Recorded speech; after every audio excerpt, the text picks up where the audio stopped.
আজকের ওয়েদারটা ছিল একদমই ছুটির একটা সুন্দর ওয়েদার, কিন্তু আজ তো ফ্রাইডে, তাও গোপুর স্কুল যেতে পারলো না, সকাল থেকে এত বৃষ্টি। তারপর হঠাৎ বিকালবেলায় গপু আমাকে বলল, মা একটু পপকর্ন বানিয়ে দেবে। বাড়িতেই ছিল অ্যাক্টিভ পপকর্নের প্যাকেটগুলো, সেগুলো থেকে রেডি করে দিলাম ওর জন্য গরম গরম পপকর্ন। আর এখন যেহেতু বিকেল 5টা মতো বাজে, ভাবলাম চাটা খেয়ে নিই। গরম গরম পপকর্নের সাথে গরম গরম চা আদা দিয়ে দারুণ লাগে। তো চাটা ফটাফট সবার জন্যই বানিয়ে নিয়েছিলাম। আর বাবাও তখন কাজ থেকে ফিরেছিল, তাই বাবাকেও চাটা দিয়ে দিয়েছিলাম। বাবা মা চা একসাথে খেলো, আর আমি চাটা নিয়ে গেলাম আমাদের জন্য ওপরে। ওপরে সবাই মিলে একসাথে বসে গল্প করতে করতে চা আর পপকর্ন খাওয়া যাবে। কিছুটা সময় একসাথে গল্পগুজব করতে করতেই সময়টা কেটে গেল।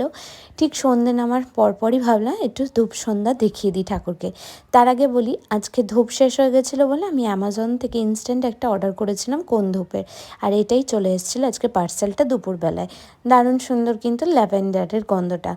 এখন অ্যামাজনটা ইনস্ট্যান্ট হওয়াতে একটা সুবিধা, আমাদের এখানে তো ব্লিঙ্কিট চালু নেই, যে কারণে অর্ডার দিলে আর পেয়ে যায় না। তো অ্যামাজন থেকে অর্ডার দিলে কিন্তু বেশ সুন্দর টাইমে চলে আসে। সন্ধ্যে গোপুর পড়ানোর পর এবার ঘরটার পরিষ্কার করে নিচে যাব। রাতের কিছু তো খাবার বানাতেই হবে, তো আজকে বৃষ্টির দিনে ভাবলাম একটু নুডলস বানানো যাক। এই যে গোপুর জন্য আজকে নুডলস বানাবো, তাই সমস্ত সবজি কাটছি।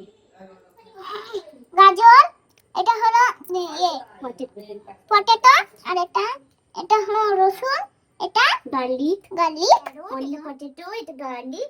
বাইরে আবারও শুরু হয়েছিল ভীষণ জোরে বৃষ্টি।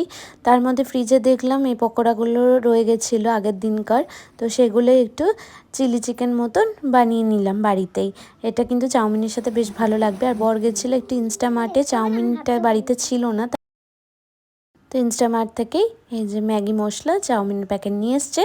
আর রাতের ডিনারটা আজকে বেশ জমে যাবে। আর ওদেরকে বলে একটু হেল্প করে দিতে, ওরা দুজন মিলে হেল্প করে দিচ্ছিলো, আর আমি গপু আর মাকে ওদিকে খেতেও দিয়ে দিয়েছিলাম। দারুণ।